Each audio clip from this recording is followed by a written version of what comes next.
So this is the third section, also known as the C section of Hedwig's theme. This time I'm going to break it up into two videos because you're not only going to play the theme in one particular location, we call that a key, but we're also going to be transposing it up higher. So you're essentially playing the same thing, just in a higher position. And that's what's going to be happening in the second video. I'll go over how to transpose this.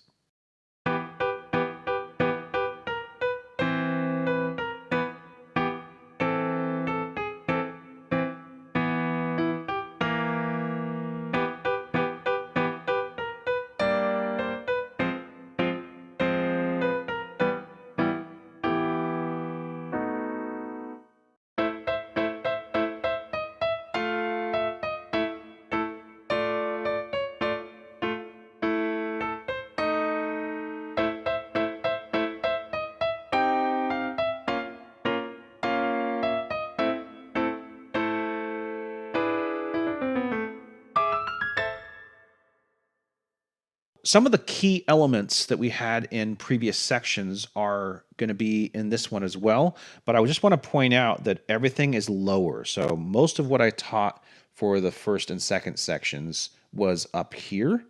And so we were in this E position.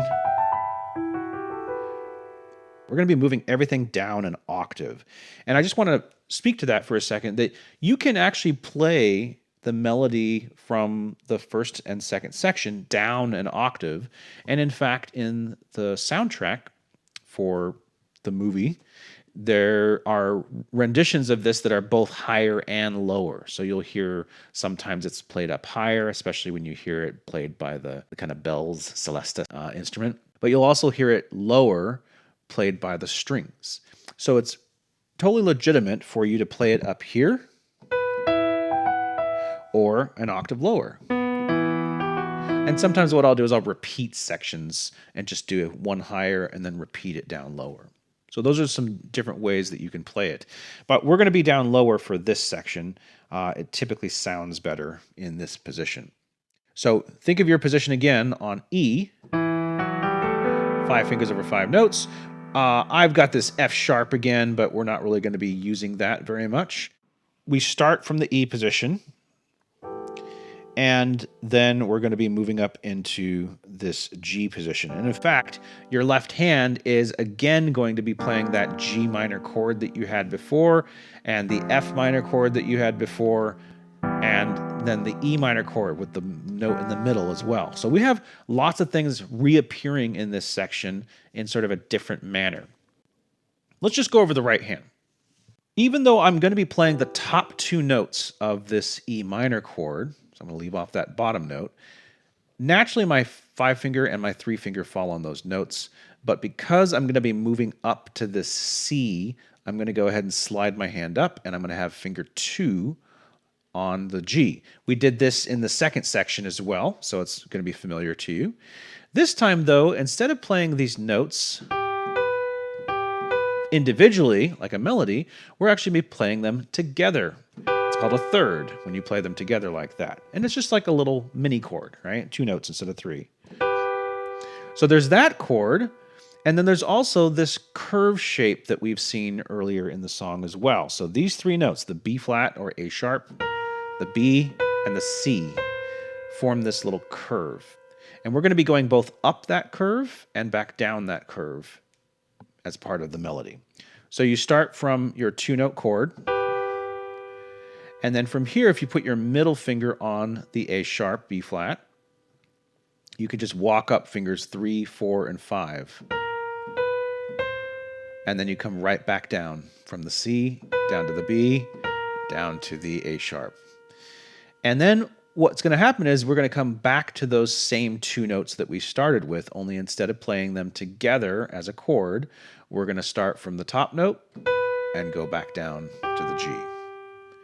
Okay, so once again, we have our 2-note chord, and then we're going to play our little melody up the curve, back down the curve, and then our 2 notes again from the top to the bottom.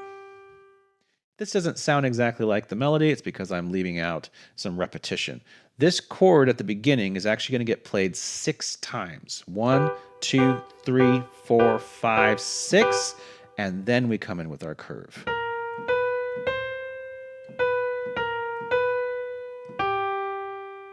The other thing I want to talk about with this right hand, and this is actually going to apply to the left hand as well, is an articulation. And that just means the way I'm hitting the keys is purposely being very short, very clipped. The Italian music theory word for that is staccato. So you might see that I'm kind of getting right off the notes, kind of bouncing off of it. My wrist is kind of coming up. There is a technique to this. I don't want you to worry too much about that, but just you can play all of these notes very short, staccato. Now, I am holding that one, but you don't have to. Right, so, but you can start to get that quality of those short notes and just use your ear to detect from listening to it which ones are supposed to be short. But I think it's just this C that's sort of the held note. It's a stop. Stop, and then we come back down. Then there's a second half of this melody, which starts on the A, and that's my middle finger. I'm going to play the A once, and then I'm going to go from the A down to the A flat, or G sharp, and then right back up. So it's A again, down, and back. And that's it for the right hand. The rest of the melody is actually going to be shifting into the left hand like we had in previous sections of this song as well. So once again, I'll start with my 2 notes 6 times, short. 2, 3, 4, 5, 6. Up the curve. Hold the C. Back down the curve. The last 2 notes. And now my A. I'm actually holding that first A. And then the A down, up. I'm doing short. So that's it for the right hand. The left hand is back to our original chords. So you might remember we had this 2-note chord in the first section and in the second one as well. And we're going to be playing that. We're also going to have our other chord that we played where we moved our thumb up to the C. And we're also going to have our chord where we had I called it the devil's horns, where our 2-finger was not, we had it on the A here in a previous section, but we're actually just going to go right to the A sharp or B flat. So you're going to be playing that right there. And your right hand is going to be paired right along with it. So your right hand is actually going to play this other chord, and I haven't shown you this yet because it kind of goes with this part. You're going to play these 3 notes. Now, I want you to notice that the bottom and the top note are the same as that left-hand chord. I'm just adding this middle note, the G, which is the same middle note as our E minor chord. I've just got the A sharp as the top note. So I'm going to play this as a broken chord. I'm going to play it short, except for this last note. And when I play that last note, I'm going to play my A sharp and E in the left hand. So you might just practice that by itself, to be honest. It would be good to just get those in alignment. And it's like a little tail piece. You're going to do this at the end of everything. While you're doing your short clipped 6 counts on the right hand, 1, 2, 3, 4, 5, 6, the left hand is going to be playing this 2-note chord, E and B. And you can start by just playing that and holding it while you do your right hand. Okay, when the right hand goes up the curve here, and you hit that C, well, that C corresponds with the C in the left hand. So you're going to change your chord right there when you hit the C.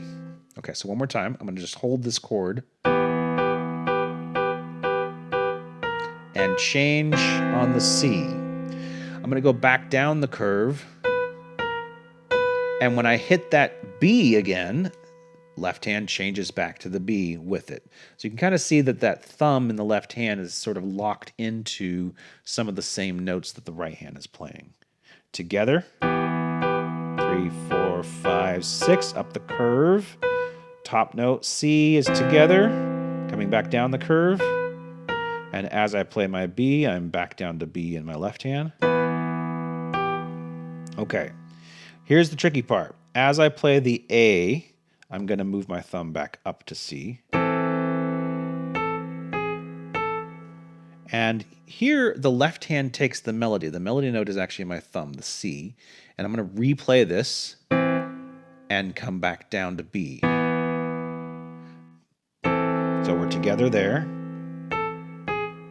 And then the left hand. And then the right hand is going to answer this chord by going up this curve. And when you hit that top A sharp, that's where your left hand switches to the A sharp as well. So I'll do that one more time, starting with the left hand C, coming down to the B, right hand curve, and together on the A sharp. Okay, so I'm just going to step through that one more time because that's kind of a lot in a row. Right hands together on these two notes, left hands together on this chord. For now, we're just holding this chord. We're going to be doing some rhythm with this later, but for now, just hold it. Changing on the C, changing back to B, change to the C again when you play the A. C takes over, down to the B, right hand goes up the curve, and we're together at the end. Okay, so now let's get this rhythm that I was going to talk about in the left hand. It's nothing complicated. It's just instead of holding this chord, we're going to be playing it kind of with that same short staccato that the right hand is doing. But it doesn't match the rhythm of the right hand. So it's not like you're not playing together on every note. What you're doing is you're playing together every other note. So you can think about those 6 counts in my right hand. Well, the left hand's only going to do 3. So the way that fits is you play together, right, together, right. And one more set. Together, right. I'll do that faster. Together, right, together, right, together, right. So you can kind of see the left hand is just coming in on every other note, every other hit in your right hand. And then up to the C, together on Cs, back together on the B, together on the A, left hand takes over. Up the curve, and together at the end. All right, so that's how we fit everything together in the first half of this section. And I said first half. It's really more like first quarter because we're going to be repeating the whole thing in the next video, except in a higher position, in a higher key when we transpose. So the second half of this then, again, I'll stay with that verbiage for now, is very similar to what we did in the first and second section where you have a repeat of the beginning and then we go somewhere new or we change the direction. We have a little ending that's different. And this ending, although I say it's different, it's actually going to be familiar to you because it's the same left hand anyway that we had previously with that G minor, going down to F minor, going down to E minor. Right, so that chord structure that we set up in the first section is going to be used yet again. We start out the same with those 6 hits. However, I'm going to go ahead and have you move your hand up with your thumb on the G, and that's because when we come up this curve, instead of just going up to C, we're actually going to jump all the way to D. So that top note is going to be our 5 finger in the right hand, and that's going to fit right in with our G minor chord in the left hand. You can see that top note is also D. So let's just try that. Start with your thumb on G, and we're going to play our 2 notes here with our E minor, E and B here. And again, remember it's together, right, together, right, together, right, up the curve. And as you hit this D, here's the G minor chord.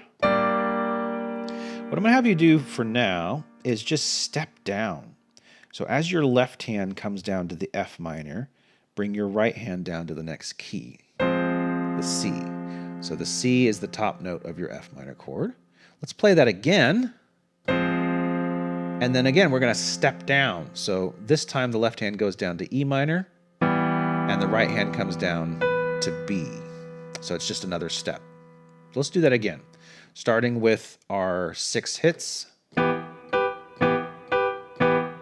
Up the curve, D with the G minor chord. We're going to step down to F minor with the C. We're going to replay that. Step down to B with our E minor chord. I want you to just get your fingers used to that first.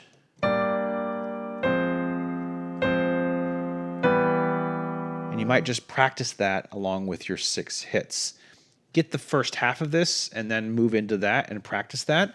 And then come back and I'll show you how to fill in the rest of the melody. And it's actually a lot easier once your fingers are used to moving through that. Okay, so now we're ready to fill in the rest of the melody on this part. I'm assuming you've done your practice. We start again with the 6 hits. 1, 2, 3, 4, 5, 6. Up the curve. G minor chord on the left hand goes with our D. Now, before we step down, we're actually going to do this little loop. So the loop starts on D, comes down across this straight line here, and then loops back to the C. So that's why I'm calling it a loop. D, C, B, and then back to C. And what we're going to do is play that with fingers 5, 4, 3, and then back to 4. And when you hit that C on finger 4, that's the point where you move down to the F minor chord. So let's do this starting on the D, stepping down with the right hand, looping back around to the C with our left hand moving to F minor. And there's one more note. That's the bottom note of your F minor chord, F. There it is. And I just want you to realize this is a sequence. So you had that D, stepping down and looping around, leaping down to the F, right? And then we're going to take that entire thing, kind of look at those 4 notes as your bum, bum, bum, bum, bum. And we're going to take that whole thing and move it down. Only in this case, instead of moving it to the white key here, we've got a black key involved now. But it's the same thing. I've got 4 notes across that little loop and then leap. Loop and leap. Hey, there you go. And then move it down. There it is. So those 2 sequences are going to happen back to back, starting with the G minor chord in the left hand, F minor, repeat the F minor with the next loop, down to E minor. So that's another practice point that you might just do both of those back to back and get your hands used to this little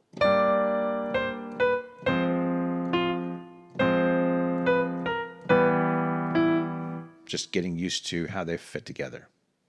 So now let's put that together with the first half. We started with finger 2 on the G. Up the curve. And now we have our back up to the C with our left hand thumb. Left hand takes over. Up this curve. A sharp. We're going to restart that now with our thumb on G. Still E minor in the left hand. Up the curve to the D with G minor. Looping it to C with F minor. And we're going to start on here. Looping it to the B with the E minor. And then we just have 2 more chords.